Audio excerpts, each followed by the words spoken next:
Ahwefo nyina che emama kwaba ediba XTV anopa no nsia kase so efiada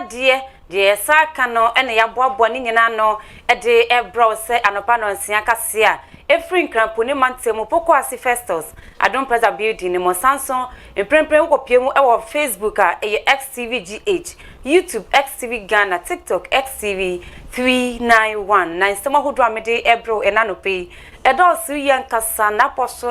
ne bi ene se wosoafo a wono ene hwe eduane ne ekwe ho nsem so e dia ba betodwa ese Ukraine ni Russia wo montokwa na omode esie ni no ama fertilizer ye benya de mekuafo omode due ne ma no ehu aye din papa enti wo modi ehihye fufuo bi e ba beto apono so ehihye ben ni nyina e wakase mu a mede ebrewo sanso aba betodwa se mobile money nipa dodo a esende nipa dodo a ne wo monsaka ewo mem no esoate mashibedwefo wo mo ewo mashibedwefi wo mo se subo ni nyina on be kukuri nyina na mo diabo aban na sanse wo pre ne ho edisa 11 by na manu sunti ena mprempren mu ba mane no eso etime atie sanso ewo nsamfufuru mo nso no wokopie mu ewo wa nimpa sentokwa bi esiye mre bi etwe mu no asrafo ne etimemofo bi edisie ni mahebedwafo ekwa asetena eye nhwehwemu de aba betodwa ese ehu behia pa se ebe mahwehwemu mapa ebetimi akomo na nikrofo a wo modi sanyamra ho nsemi emra ne wo mu edi se na ese fata ni nyina ewakase mu amede ebrewo nsem bi kan we hu ena mede ebrewo se anopa no nsia kase abrame Obaapa Mavis Akosua temide kase ebrewo mametwa me ho sima me ba me de kase boi emu cheche mu ankasa ebemo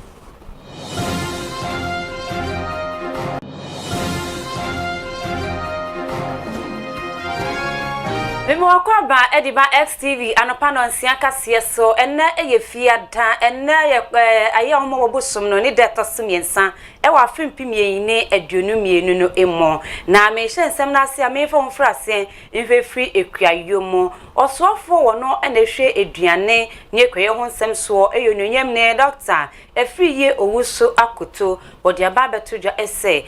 ne se Ukraine ni Russia fo mu de ntokoi ese sufiti eye ogifo bosom no ebepem na enemre kura no emu hyeda enyoye fertilizer wo se Ghana ekuafo satimika omutidi djuma na duane embuso emma oman no se no wo monsa entiminka enti wo ma ya hyehye se wona wo mo ye fertilizer hodo ewo oman no mu no aban no wo mo ekonda krana no metimi edomotuma ede abonwa no no metimi ahwe se mbe ye fertilizer ne dodo na Ghana ekwani bia nsa etimi akembi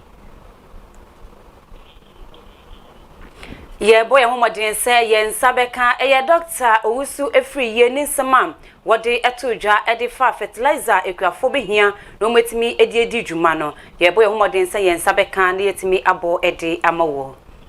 I'm here on a mission on behalf of the government of Nana Addo Dankwa Akosua, and the mission signifies the determination of this government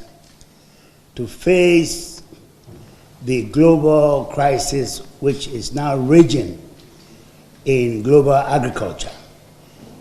in the form of shortages of agricultural inputs and also of food around the globe, which is driving prices well beyond the limits that we have seen in the past few decades. There is indeed a crisis, and this crisis is being fueled first by the COVID-19, which we are just trying to come out, the world is trying to come out, and then in February hit by this unfortunate war in Europe between Russia and Ukraine, which has disrupted systems around the world. Here in Ghana, is being manifested by shortage of fertilizer. Any new situation brings new challenges and new opportunities. And the opportunities here that we see, that because of the acute shortage of inorganic fertilizer, we have to look within ourselves to see what we can do to replace, or at least attempt to replace part of the shortage. And that is organic fertilizer. So we got the conclusion that the supplies, about 18 of them, are capable of making significant contribution to the fertilizer supply market. And of course, Entino oswafo no ene hwe aduane ne kwe ho nsem so Dr. Owusu Afriye Akoto wa friends centrefo nhemu no wode sansem nyina etime edi to centrefo enim Bank of Ghana edi ekrate bi ababonten yomu kenyina ene se wo hwe sika yemane edi ma yadofo no mo efa abefo tintan kese no so a fiti se yedi e-levy bae no eso ati krokrokrokro a chese enye asem kuma nanu ena mahebedwefo bi a wo mahebedwefie wo mo chase cheche wo madwen edi afasa ohaw no ne no no mo so wo di atodwa se sa de esi nyina no wo kukurusu bo ni nyina edi aboga na aban esan se wono ena wa pre ne hododo a wetimi edi e-levy aba wenya ntoboase ancheche Ghana fo mu magana fo ntimi enya mo ho ntiase wo e-levy ho eno ane se wo kan se medi benti ampania pa wo bo ne homodin wo di abeso Ghana fo so nti no se Bank of Ghana eko how biere mu a wo mo fa subo no mfa bo Ghana aban. This should be a worry to every Ghanaian and especially to government because it throws off gear all the projections that they made, the basis of which the e-levy was passed. And against all the advice that we gave and all the opposition that we gave, they still went ahead to do it. And honestly, government did not listen to Ghanaians when it came to the passing of the e-levy. If they did, we wouldn't be where we are today. What we are seeing now is that we are going to exclude many people who were taking advantage of e-levy to be part of our financial inclusion. I would say let's give it a bit of time and let's see what the telcos also bring, because that is the information coming from the Bank of Ghana. We've also not had anything from the telco. So if we can wait for the telcos to also feed out what is their data, and then we can compare and be able to make a very good analysis on it. In other countries, it's basically reduced the number of people who use the mobile system to transfer money. So, but I remember somebody telling us that it was only going to be for a short time, even if that happens. So let's hope they are right. A similar thing happened in Uganda when they introduced the system, but and they had to even change the rates because people were moving away from the system. This should be a worry to no mahebedwefo bi a wo mahebedwefi no motimi a kire o madwen e dia fa e-levy na face no mobile money na Bank of Ghana say eswati imprepare no ho na ye nyina ye beka ye afia hyase beye bosum ni na wotwe kakra bi ni e na beto odwa se wokopie mu e wo wane ne mpeta mu dia asrafo ene etimemofo no wo motimi edisie ni enye asem kuma etotuto ekoso ebife mu etonanum egwonse do na sansem no e na mahebedwafo ko asetena and womu bobo hu no mo bobo hu no mo dia ba beto dwa ese wo mu akasa hu ne se kwan ya asrafo no etimemofo no efa so no enye kwan paso ene yede wo mo efa so ne senti no wonna wo mo gire mu bia sanyem na honsemi ekoso no wo mo hye se asotwe biere wo ho bia no yemfa masankrofo no Sɛdeɛ na basabasa ye bi ekoso ewo wampotem honoma ema asrafo ekɔ honoma temamufo bi a wo honso de beto abonten sɛ asrafo wo honom wo ba wo na fiefie mu ana wo ye omo ayakayaka die ntino ensemi ekɔtɔ emrahwedwafiefo anim ema committee a wo hwɛ ahobambɔ ho nsɛm ene afisɛm so ɛhye enipa bi mo sɛ won hyase enye hwehwemu ewo asemi mu na bra enei abedwafo no ehyiaye ewo abedwafie ho no committee yi de won nsɛm ekɔtɔ wo nanim a dwomtenani abedi akyire ofilia mensa ejina committee ni Jones nani ken ohene e Japan anemu ekasaye na bra wode to abedwafo no enemu se enhwehwemu a waye ekyerese asrafo ekɔ wa no okeye nipa bi ayakayaka di Mubarak Muntaka de ato abedwafo no enemu se asrafo mpa wodi se adwuma no etwe omanfo aso ewo ekwanbɔne so no sa asrafo no nyina so esese wona adwuma nim no asotwe bi a ewo hɔ no ma efata wo no wo nso etimi de ma wo mu. You are still, how many people you have in your gun that when you are going to shoot and the mob is going after you, that you don't save yourself. You pay a lot of cost for our life.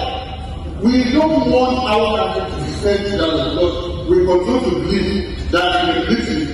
our military is one of the most professional. And we cannot tolerate the few the national one that are there, that are fighting the name of the whole ministry,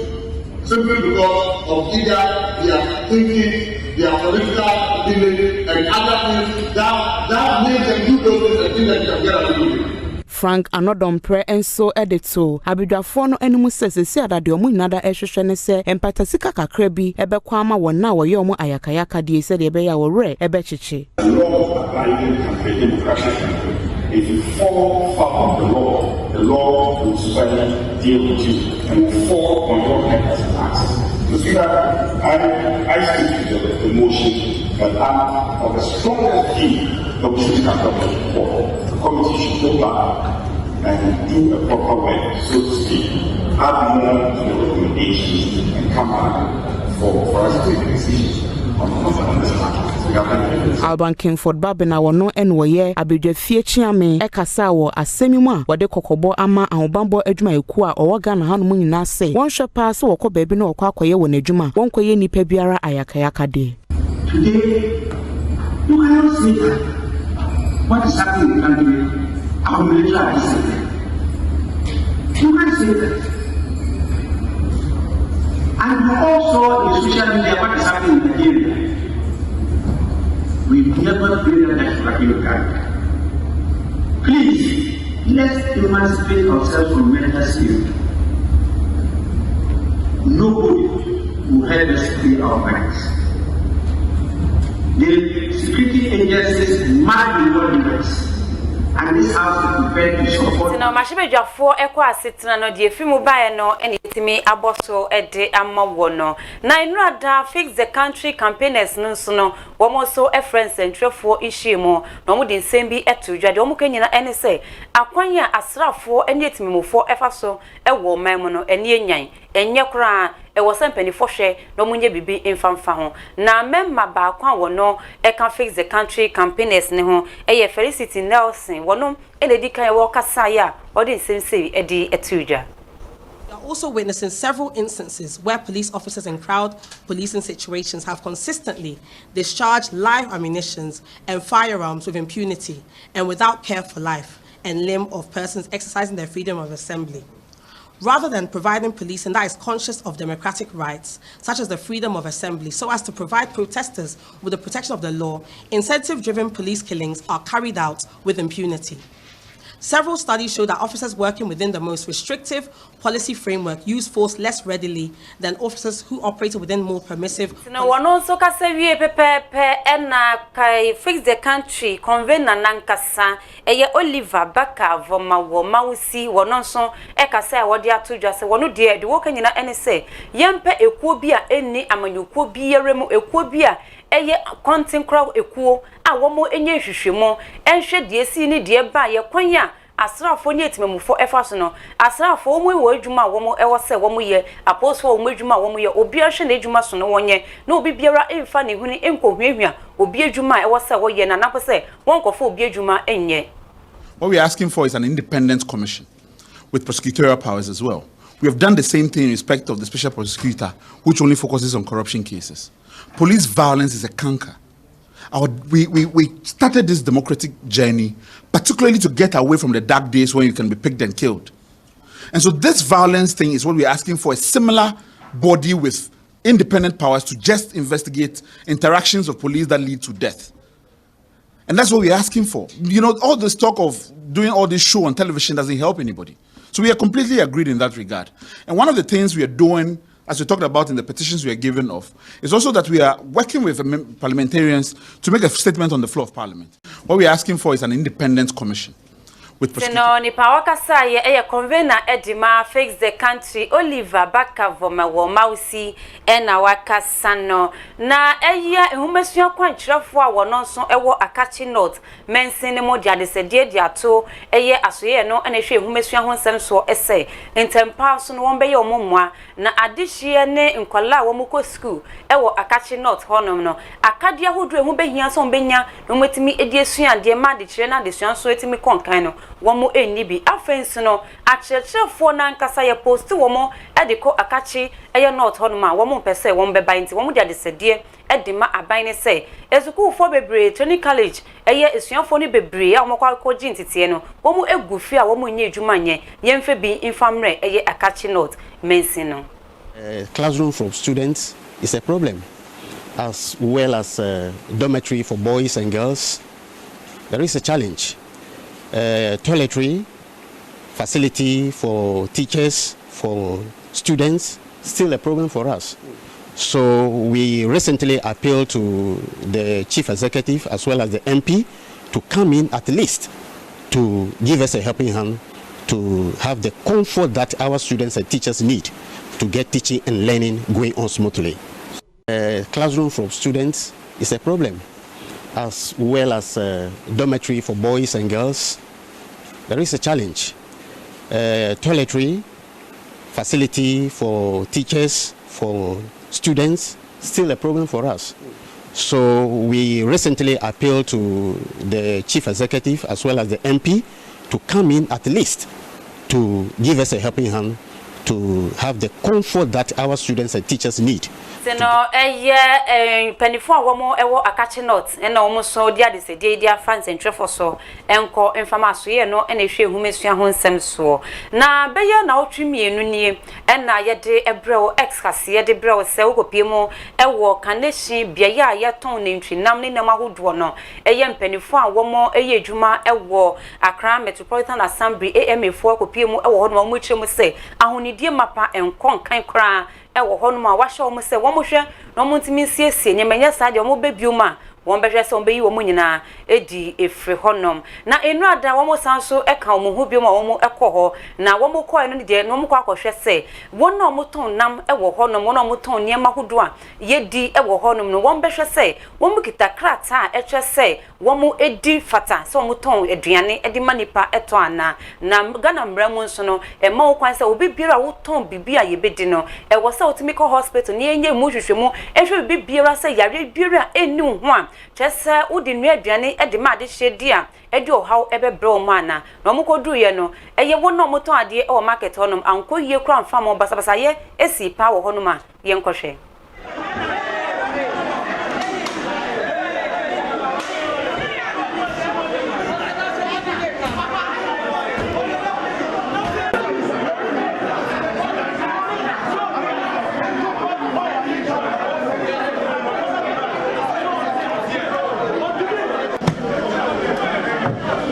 Most of the nets, majority of the net, most of them were dirty. So those that were changeable, we asked them to change. Those that they could wash, we asked them to wash and tidy up the place. So it's like what we are seeing now, some of them have been changed and some have been washed. But what I'm seriously disappointed with is the order that they should not hang their used clothing on within the premises that they sell. That is what they are still doing. So I will take a decision to that as we are going on. Okay. I want to meet the leadership. So the issue is that we are trying to reach a compromise with the leadership. Reach a compromise with them. We did not come to stop them from selling their meat. We didn't come to attack anybody here. Just a follow-up inspection to ensure that they come to do the medical screening. But now they are attacking us. They are not ready to do anything. So when they are not ready to do anything, we are going to enforce the law. And I swear that I'll bring court an injunction to this meat shop. I'll put an injunction here and nobody will sell meat here.